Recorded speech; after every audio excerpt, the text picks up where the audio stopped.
Morning, dear students. How are you all? I hope you all are fine and safe and taking precautions properly. So, today we are going to start Unit 2, Our Country, India. आज हम unit 2 start करने वाले हैं. इसके 2 chapter है, और government and one more और culture and heritage. अब जो ये और गवर्नमेंट और आवर कल्चर एंड हेरिटेज हम इनको मर्ज करके मतलब हमारे पास टाइम कम है, मैंने ऐसे आपको बता ही रखा है, तो हम इसको मर्ज करके इस चैप्टर को एक्सप्लेन करेंगे. ओके, फर्स्ट हम और गवर्नमेंट लेते हैं, पेज नंबर 56.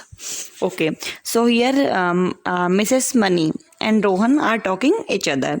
यहाँ पे मिसेस मनी और रोहन आपस में बातें कर रहे हैं. और वो किससे रिलेटेड बातें कर रहे हैं? तो जो रोहन और मनी है वो अपनी गवर्नमेंट मतलब और गवर्नमेंट के बारे में बात कर रहे हैं. So you know what is government? as we before read that a government is a body that takes care of needs of the people. It makes law and ensure that people follow the rules of the land. अब जो government होती है वो ऐसा structure होती है जो वहाँ के लोगों की ज़रूरतों की पूर्ति करती है, वहाँ पे लॉ और ऑर्डर को मतलब सुनियोजित करती है, ताकि मतलब और ये भी सुनिश्चित करती है कि वहाँ के लोग उस चीज़ का पालन कर रहे हैं नहीं. We also learned that in India we have 3 levels of government: the local government, the state government and the central government. हमने ये भी रीड किया था कि इंडिया में 3 टाइप की गवर्नमेंट होती है, लोकल, स्टेट और central government. Okay, India is a democracy. Democracy में इंडिया में क्या होता है, इंडिया के जो पीपल होते हैं, यहाँ के जो लोग होते हैं वो अपना नेता खुद चुनते हैं, अपनी गवर्नमेंट खुद चुनते हैं. Okay, this government is chosen for a period of 5 years. और ये जो होते हैं 5 ईयर के लिए चुने जाते हैं. मतलब आपने देखा होगा हर 5 ईयर में इलेक्शन होते हैं, तो सिर्फ 5 ईयर के लिए ही ये चुने जाते हैं. Every 5 year election are held, और हर 5 ईयर में इलेक्शन होते हैं.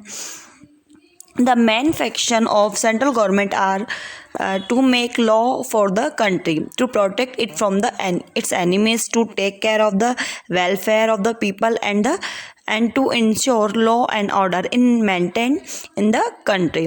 अब जो है सेंट्रल गवर्नमेंट का जो काम है वो क्या करता है, वो कानून को बनाना है और दुश्मनों से हमारे देश की रक्षा करना है, यहाँ के लोगों की रक्षा करना है, देखभाल करना है. इट मीन रक्षा के साथ साथ देखभाल भी करना है ना, उनकी ज़रूरतों की पूर्ति करना, और यहाँ पे लॉ और ऑर्डर को मेंटेन करके रखना है.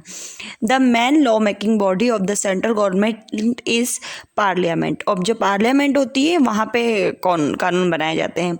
The parliament consist of the president of India, the Lok Sabha and the Rajya Sabha. अब जो पार्लियामेंट होती है ना, वो प्रेसिडेंट, राज्यसभा और लोकसभा को मिलके बनती है. The Lok Sabha is the lower house of the parliament. जो लोकसभा होती है वो लोअर हाउस होता है पार्लियामेंट का. It is also called the house of representative. as member of this house are chosen directly by the people of the country. और ये जो इसको हाउस ऑफ रिप्रेजेंटेटिव भी बोलते हैं. इसके जो मेंबर होते हैं ना वो डायरेक्टली लोगों द्वारा चुने जाते हैं. जो इलेक्शन होते हैं और हम लोग वोटिंग नहीं करते हैं, तो वोटिंग में जो जिन लोगों को हम चुनते हैं, जिन नेताओं को हम चुनते हैं, वो इस लोकसभा में होते हैं. The Lok Sabha can have maximum 552 members. अब इसमें 552 मेंबर्स होते हैं.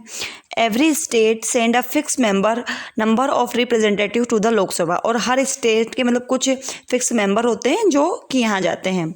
The member of the Lok Sabha are elected for a period of 5 years. और ये जो होते हैं लोकसभा के मेंबर जो होते हैं ना 5 ईयर के लिए चुने जाते हैं. अब जो है जैसे आपने देखा ही होगा कि अब ये सब सुन के रोहन के मन में एक और क्यूरियोसिटी आती है, how is the Rajya Sabha different from the Lok Sabha. अब रोहन पूछता है कि राज्यसभा लोकसभा से कैसे डिफरेंट है.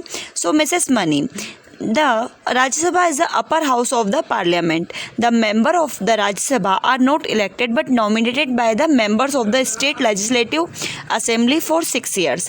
अब जो है मिसेस मैनी कहती हैं कि राज्यसभा जो होती है वो पार्लियामेंट का अपर हाउस होता है, और ये जो राज्यसभा के जो मेंबर होते हैं वो इलेक्टेड या जो मतलब चुने हुए नहीं होते, ये नॉमिनेटेड होते हैं. इट मीन्स अपॉइंट किए जाते हैं. और स्टेट लेजिस्लेटिव असेंबली द्वारा अपॉइंट किए जाते हैं 6 ईयर्स के लिए। इट मीन्स का जो उनको कार्यकाल होता है, इनका जो वर्किंग टाइम होता है वो 6 ईयर्स का होता है। Thus it is also called the counselling of state, इसलिए इसको काउंसलिंग ऑफ स्टेट भी कहा जाता है। The Rajya Sabha can have a maximum of 250 members. अब राज्यसभा में ज़्यादा से ज़्यादा 250 मेंबर्स होते हैं। Every 2 year 1/3 of member retire, so in a way it is a permanent house unlike the Lok Sabha which is dissolve every 5 years. सो हर 2 साल में क्या होता है, इसके 2 मतलब 1/3 जो मेंबर होते हैं वो रिटायर्ड हो जाते हैं। सो इसको परमानेंट हाउस, ये परमानेंट हाउस भी कहलाता है या परमानेंट हाउस भी है। जैसा कि मतलब लोकसभा जो होती है वो डिसॉल्व हो जाती है 5 ईयर्स में, इसमें ऐसा नहीं होता, ये एक परमानेंट हाउस है, मतलब परमानेंट ही रहते हैं। Now, President of India. The President is the head of our country. They are elected for the period of 5 years by the members of Lok Sabha, the Rajya Sabha and the State Legislative Assembly. अब जो है president होता है वो country का head होता है और ये 5 ईयर के लिए चुना जाता है। जैसे लोकसभा के मेंबर चुने जाते हैं वैसे ये भी 5 ईयर के लिए चुने जाते हैं। और ये लोकसभा, राज्यसभा और स्टेट लेजिस्लेटिव जो असेंबली जो होती है उनके मेंबर द्वारा प्रेसिडेंट का चुनाव होता है। नाउ अब रोहन और मतलब क्यूरियस हो जाता है कि मम्मा मुझे प्राइम मिनिस्टर के बारे में बताइए। Who is our prime minister of country, who is the prime minister of our country and how are they elected. अब हमारे कंट्री के प्राइम मिनिस्टर कौन है और वो कैसे इलेक्ट होते हैं, कैसे चुने जाते हैं। तो एस यू नो और prime minister is mister Narendra Modi. हम जानते हैं कि हमारे prime minister mister Narendra Modi है। अब उनका चुनाव कैसे हुआ था तो हम देखते हैं। After the election of the Lok Sabha are held, the party which wins the most number of seats from the new government, the president appoint the leader of this party as the prime minister. अब क्या होता है कि जैसे election के बाद लोकसभा के election हो जाते हैं, उसके बाद जो पार्टी सबसे ज़्यादा वोट्स देती है, मतलब बहुत सारे स्टेट में अलग अलग तरह से इलेक्शन होते हैं। फिर जो सबसे ज़्यादा स्टेट में पार्टी जीती हुई होती है उनमें से एक मेंबर को प्रेसिडेंट जो होता है वो प्राइम मिनिस्टर चुनते हैं। The prime minister is the head of government, they are most important person in government. Prime minister head होता है गवर्नमेंट का और ये बहुत इंपॉर्टेंट पर्सन है। The prime minister then chooses some people from the party as minister. अब prime minister जो हैं वो कुछ मिनिस्टर को पार्टी के रूप में चुनते हैं। इस minister takes charge of department, और हर एक जो मिनिस्टर होता है उसको अलग अलग चार्ज देते हैं डिपार्टमेंट का, like defence, finance, health and so on. जैसे आपने डिफेंस मिनिस्टर, फाइनेंस मिनिस्टर और हेल्थ मिनिस्टर सुना ही होगा। The prime minister and the minister together from the counselling और ऑफ मिनिस्टर। अब प्राइम मिनिस्टर और मिनिस्टर मिलकर क्या बनाते हैं, council of minister. The country is actually run by the council of minister and the prime minister. अब जो हमारी कंट्री है ना वो प्राइम मिनिस्टर और काउंसिल ऑफ मिनिस्टर द्वारा चलाई जाती है। अब पेज नंबर 60 पे आप देख ही सकते हैं। President invite the party. इस पूरी प्रोसेस को समझने के लिए आप इस प्रोसेस को देख लेंगे ना, ये जो आपको 3 बॉक्सेस दिख रहे हैं, ब्लू, ग्रीन और येलो, उसमें देखेंगे। President invite the party which has won most seat in the Lok Sabha to form government. अब प्रेसिडेंट उन लोगों को बुलाता है जिसकी पार्टी जीती होती है ना, और लोकसभा के उन सदस्यों को बुलाता है और उससे गवर्नमेंट बनाते हैं। The president appoint the leader of the winning party as the prime minister. अब जो प्रेसिडेंट होते हैं वो जो जीती हुई पार्टी होती है उसमें से एक प्राइम मिनिस्टर को चुनते हैं।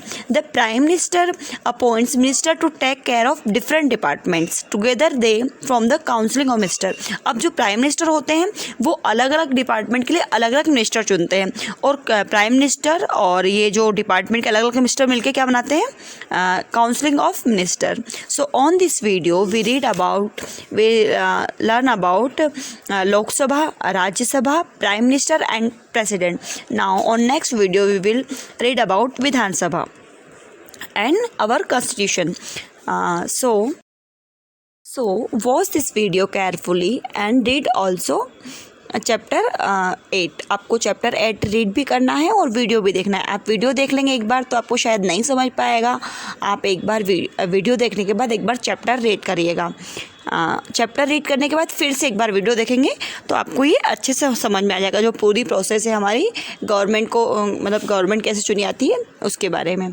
Okay, so thank you for watching, bye bye, take care yourself.